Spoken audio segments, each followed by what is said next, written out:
Жалал Абадтагы кызыл сызыкка чыгып кеткен бир топ үйлөр март айында буздурулат. Жыл сайын жергиликтүү бийлик мыйзамсыз курулуштарды аныктап, буздуруу иштерин жүргүзүп келет. Алсак, өткөн жылдын жыйынтыгы менен кызыл сызыктан ашып кеткендиктен буздурулган имараттардын саны 100дөн ашкан. Ошону менен биргеликте эле жол чоңойтууда, жолду кеңейтүүдө дагы тоскоолдук кылган курулуштарды биз буздурдук. Мындай мыйзамсыз курулган имараттар дагы да көп. Ошолор боюнча биз быйыл иш жүргүзөбүз. Мынакей Роза Азимова көчөсүн кеңейтүүдө бир топ үйлөр чыгып алган кызыл сызыкка. Аларга эскертүү бердик. Март айында алар дагы буздуруу иштери жүргүзүлөт. Жалал Абад шаарындагы курулуш, инфраструктура, социалдык, экономикалык жана башка тармактар боюнча өткөн жылы аткарылган иштердин жыйынтыгы чыгарылды. Бүгүн коллегия өтүп, ага бардык мекеме ишканалардын жетекчилери катышты. Байзаков, Пушкин, Манас, Малашев, Осмонов, Баркин, Курманбек көчөлүнөн асфальт төшөө, темир бетон курларын орнотуу иштеринин аягына чыгарылып, жол жүргүнчүлөр жүрүүчү жолдордун аягына чыгаруу алдында турат. Жалпы сметалык басы 583 миллион 500 миң сом.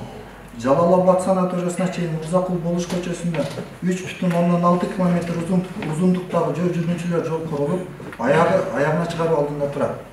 Жогоруда айтылгандай, өткөн жылы Жалал Абад шаарындагы бир топ негизги жолдор, ички көчөлөр оңдолду. Бирок көпчүлүк жолдордун четин көрктөндүрүү иштери, аялдамалардын курулушу колго алынбаганы, жолдун сапаты жергиликтүүлөрдүн арасында ар кандай пикир жаратып келген. Жолду кылгандан кийин атидо эсептеп калыңдыгыны, суудун кандай эме, баа жолду текшерип алыш керек. Булар хоп дейт, анан эртесиге жол бузулат, бул да жооп бербейт, ал да жооп бербейт дагы анан баягы жол министрден пул сурашат, анан дагы башташат. Канча жылдан бери оңдолбогон, баягы талкаланып калган жолдор жакшы оңдолуп атат. Анан эми сапатына ошол жетекчилер, ошол тендерден утуп алган ошол ишкананын жетекчилери ошолор жооп бериш керек деп ойлойм да. Бир аз люктарды слабый кылып коюшкан экен, ошолорду кайра баштан оңдоду. Коллегияда быйыл метан газын куюучу жай ишке берилери кабарланды. Белгилей кетсек, Жалал Абадтагы жаңы автобустар каттамга чыгып, Өзбекстандан газ куюп жатышкан. Бирок коңшу өлкөдө газдын басымы азайгандан кийин калаадагы автобустардын каттамы бир нече жолу үзгүлтүккө учураган.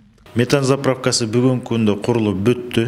Бир ай деди, биз 15 күн срокту койдук. 15 күн ичинде Кудай буйруса толук кандуу ишке киргизет. Автобус келет дегенде эле биринчи автобустарды заправка кыла турган немелерди куруш керек эле да. Аны курбай туруп мына азыр автобустарыбыз 50 турат да каттабай. Кандай дейсиңер? Бул кандай болот? Ошол мэриянын шалакылыгы. Жалал Абад шаардык мэриясынын аппаратынын маалыматына ылайык, 2023-жылы аткаруучулук тартипти бузган 4 кызматкерге эскертүү берилген. Мындан улам жыйында шаар мэри жетекчилерди тыгыз иштешүүгө чакырып, 2024-жылга тапшырмаларды берди. Акылай Карабаева, Замирбек Тойчубаев, Регион.